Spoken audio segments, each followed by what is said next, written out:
Hello everyone, in this video I'll be ranking different types of fitness on a tier list. So there's many different types of fitness. First things first, we got ourselves bodybuilding here. Now bodybuilding is something that I personally competed in, and I'm just going to share a little bit of my experience with it. Bodybuilding it's a selfish sport. Like, you spend a lot of time just doing things for yourself, like working out for yourself, cooking meals, etc. It's hard to find time to be social when you're doing a bodybuilding competition because you can't, drink many calories and things like that. So it can be a selfish sport, but it's also a rewarding one in certain aspects.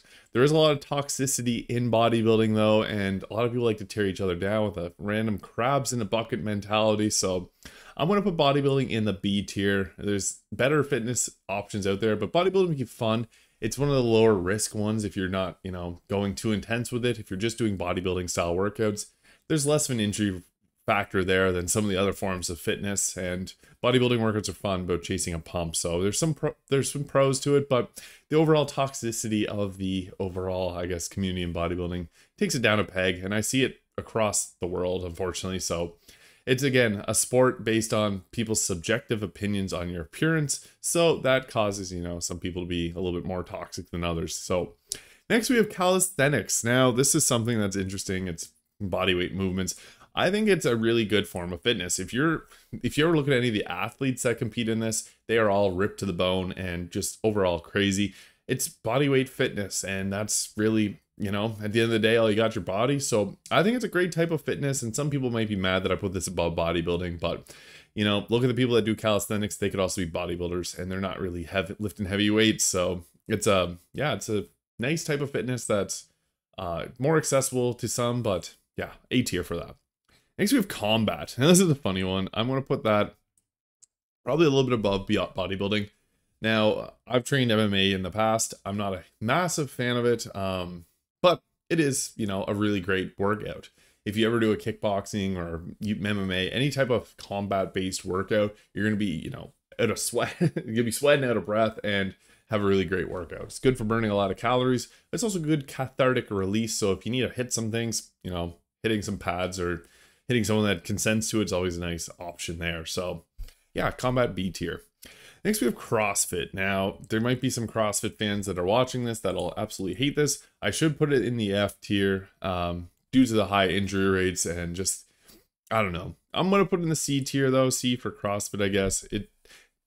It houses a lot of very, very fit people. Like, CrossFit does have a lot of very, very fit people. I want to make that very clear. There's a lot of very fit people there, but there's it's kind of like bodybuilding. It has that toxic mentality. Like, I've been to CrossFit gyms a couple times or a few times, I guess. And not that they were judgy towards me, but being a bodybuilder, a lot of them kind of disliked me for that fact. I don't know if maybe if you're into CrossFit and you're a CrossFitter, I think CrossFitters are nicer to CrossFitters than someone else that's doing a different type of fitness and comes to their gym.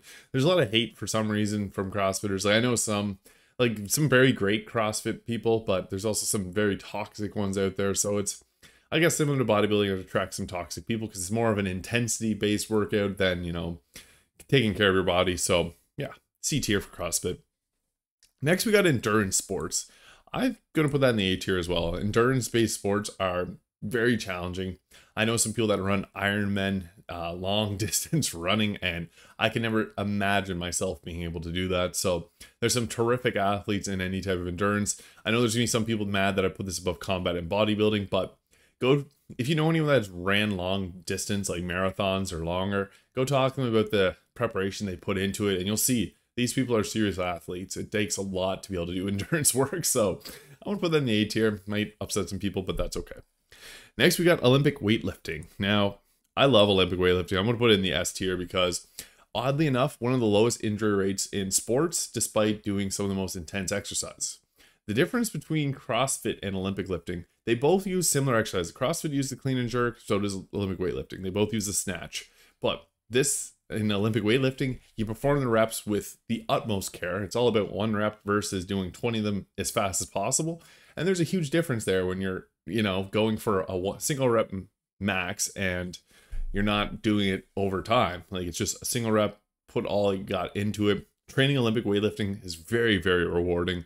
just being like, I remember when I first hit my first 225-pound clean and jerk, and it was an amazing feeling. So yeah, it's a great sport, a lot of fun.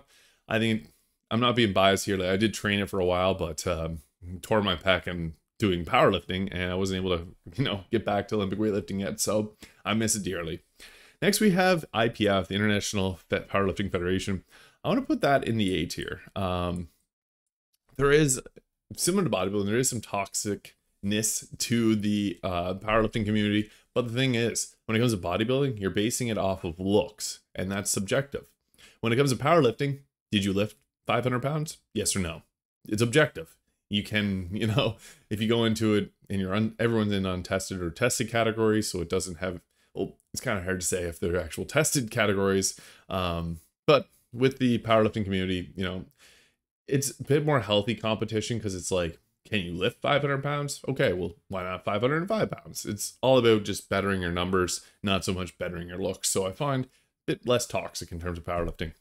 Finally, we have strongman. Now, strongman is kind of in the same realm as powerlifting, but they carry like Atlas stones and things like that. I want to put it in the A tier. I don't know. Strongman is an interesting sport. Like, I know a lot of people that do it, and very humble people, and very strong people too at the same time. It attracts a similar crowd to powerlifting, but slightly different. Strongman's about like yokes and carries and picking up Atlas stones, things like that.